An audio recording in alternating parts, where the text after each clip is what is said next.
दंडवतम गोविंद गुरु बंधु अविजन सोए, पहले भय प्रणाम तिन नमो जो आगे होए।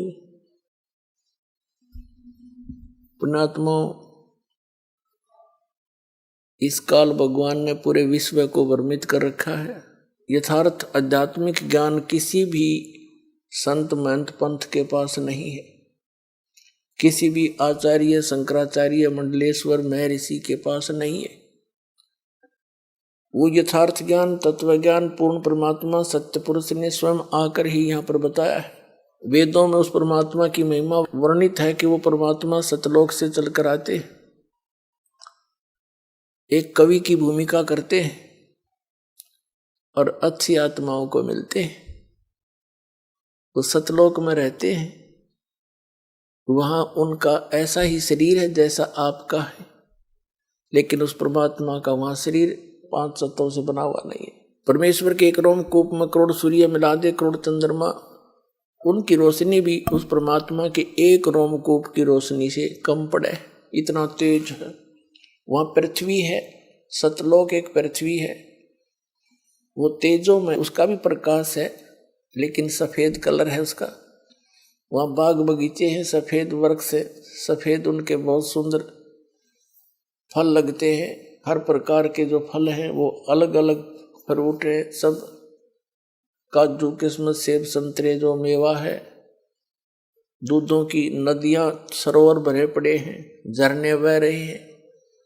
वहाँ अमृत सरोवर है, जैसे गंगा जल यहाँ पर आया है। विश्व के वैज्ञानिकों ने सिर मार लिया, इसके बारे में जानकारी नहीं कर पाए कि ये खराब क्यों नहीं होता। जब इनका समझ में नहीं आती उसने बाईपास कर जाते हैं, छोड़ देते, और बाकी वैज्ञानिक पाके रहते हैं। बताओ इसका भेद क्यों नहीं खराब होता है? क्योंकि ये ऐसे लोक से आया है जहाँ के पदार्थ कभी खराब नहीं होते।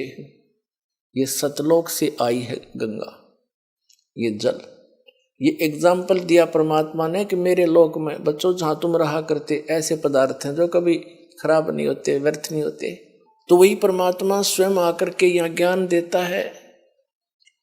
और जिन महापुरुषों को वो मिले उन्होंने सतलोक में देखा उस परमेश्वर को,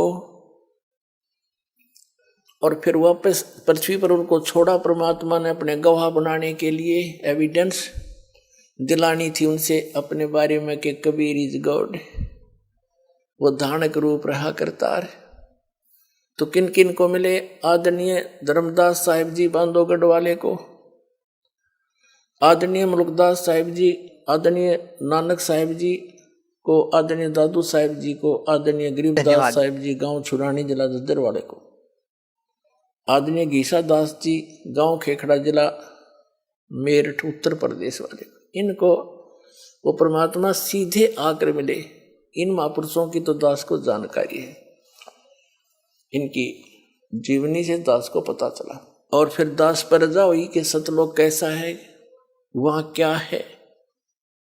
तो वो दास ने भी आपके रूबरू किया, और इन महापुरुषों के भी जिनको आप मोक्ष प्राप्त मानते हो, उन्हीं के अनुभव से आपको ये भी सिद्ध किया कि ये भी यही बताते हैं, हमारे वेद भी यही बताते हैं, और स्वयं परमेश्वर ने भी आकर यही बताया कि वहां पर कैसी स्थिति है और कौन है परमात्मा।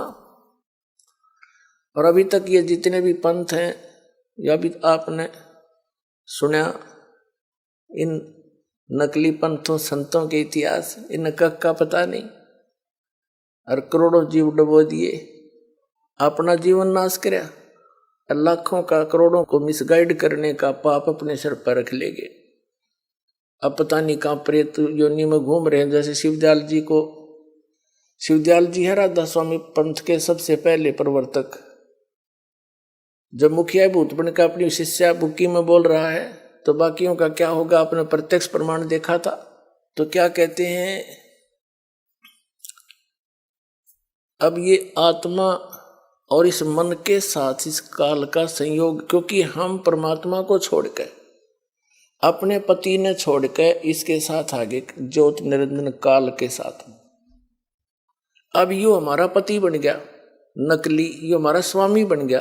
21 ब्रह्मांड का ये स्वामी है, इसके अंतर्गत जितने प्राणी हैं इसी के अधीन है, ये सबका स्वामी पति बन गया। और मन जो है इस काल का एजेंट है, इसका ही ये सूक्ष्म रूप है। सर नमस्कार। नमस्कार जी। सर क्या नाम है आपका? मेरा नाम है सुभाष चंद्र जी। सुभाष जी कहाँ से आए हैं आप? मैं लाडवा, जिला कुरुक्षेत्र, हरियाणा से आया हूँ। सर संत रामपाल जी महाराज से नाम दीक्षा लेने के बाद आपको क्या लाभ मिले?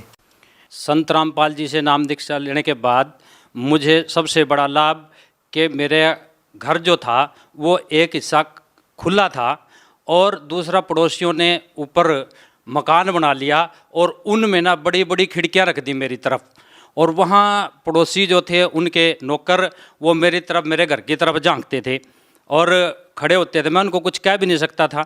और समाज में भी ऐसी स्थिति बना दी थी मेरी कि भाई जैसे द्रौपदी की वहाँ सभा के अंदर हैं, कौरवों की सभा के अंदर वो हालत मेरी हो गई थी।